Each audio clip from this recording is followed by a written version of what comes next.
Well, Hello, Suzie. hello, Malissia. Ah, we have been having beautiful conversations today. And I was just telling Malissia how when I get certain messages or emails that if I'm not aware, I will go into reaction. And I wonder, have you realized that your mind can be both your friend and your saboteur, that it switches sides all the time? You know, I've been on my spiritual journey for many, many, many years, but really the last 12 months has been incredible. But as I've become more and more aware, I've noticed how my mind will pretend to be my spiritual partner. Go to do something or to respond to somebody, and I notice the negative self-talk or the talk come up, even that's positive, saying, oh no, you don't want to say that, you don't want to do that, remember you're spiritual, like you wouldn't do this if you were spiritual. And I've realized that these conversations, because I'm in mind, I'm not actually in presence. And it took me a little while to actually click into that. But what it means to me is I do not want to respond to any message or email. I don't want to show up in front of you or with Malissia if I cannot be present, because I want to respond and to be present and allow my authenticity to speak through me. I don't want the past and reaction through mind to sabotage the moment. And sometimes it's really difficult because, you know, you can get an email or a message that hits buttons inside, and it's being awake enough to realize that a button's been pressed and to come back out of that situation and come back into the moment. Malissia, would you like to add to that? I Give. love it. I love everything you're sharing today. It's a lot of self-awareness on your own part of saying, well, there's a part of me that acts like my friend and is really my enemy. And we all have that. And of course, our ego is always trying to protect us. We need the ego. We wouldn't be without our ego. We have to have our personality to be. Otherwise, in consciousness, to be aware of self, we have an ego that is awareness of the self. And then in our spiritual growth, we have to first recognize that separation of like, wait, there's a me that isn't being so great to me. And then there's a reemergence of becoming the friend with that through acceptance. So there's a part of you first you have to realize is sabotaging you. Wait, this isn't always out to be in my best interest. This is out to get me. And then there's a part of you, then there's a time to come back and reemerge with yourself in your growth of acceptance and that self-love of all the parts of you that you didn't love or didn't get loved. And as you're accepting yourself, and even the part of yourself that sometimes sabotages yourself. Sometimes you're your best friend, and other times you look back and you're like, well, that was the worst decision, and why did you tell me to do that? Or the ego will get you to do something and then be your tyrant about the fact that you did it, and you're like, but you're the one that told me to do it, mind. The very mind that got me to make the bad decision is now the one picking on me for making the bad decision. Well, I can't get out of it. And it's really coming to terms with how I like to see it is the ego really only has two functions. It's really great at two things. It does a plethora of many, many, many things, but it's really down to these two pillars that it all fits within. The ego is either completely self-serving or it's self-sabotaging. And it's self-sabotaging to be self-serving. So it's either serving itself so blatantly to get, Mm. or it's sabotaging you because you're not serving to get you to come back over here to serve to get.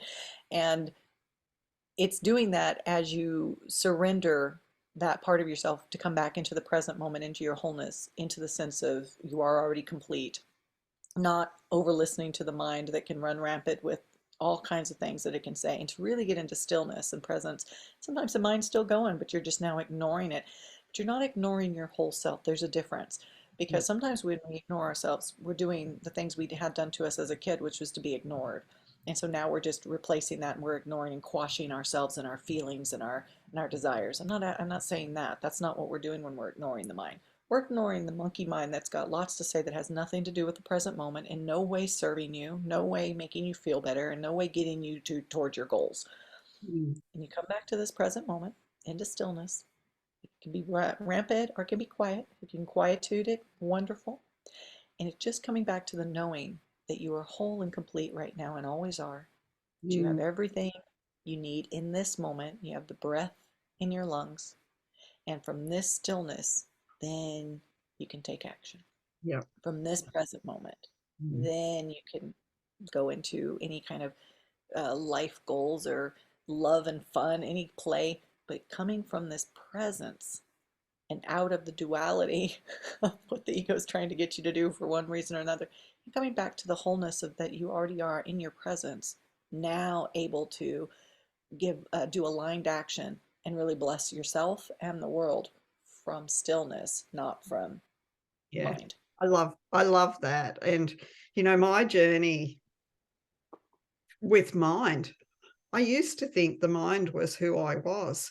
And because it was who I was, everything that it used to speak and still does speak, but it has less authority, it spoke. And because I associated me with it, it was very personal.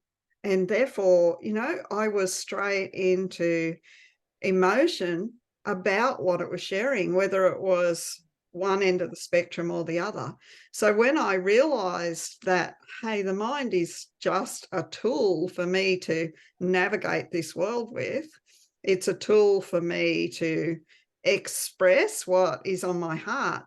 Instead of it being an authority, it just became well, a tape recorder is how I like to think of it. It is only ever sputtering the past, and it can't guide Alone. us into the unknown, into the newness that I'm choosing to head into. So I'm aware of the thoughts, and I do my very best to watch these thoughts as passing clouds and not react to them unless it's something that is serving me, that is fully aligned with me in the moment. So, coming into presence, that mind is actually really quiet. And from there, I come into the heart, and the heart then activates the mind. And we're in such a different frequency when the heart is directing the mind than when we're coming directly from mind. So, you know, I love coming into my heart and into the present moment. And I wish for everybody who is ready for this journey to know the gift of the heart and the present moment. And I know acting like on my behalf, what it's done for me in my life has been so beautiful. Just the awareness of it, if you're watching this and this is aligned with you and you haven't already clicked off and you made it to the end, it's the awareness of your true self, awareness that the mind does this, awareness that it's doing it because it's literally its job.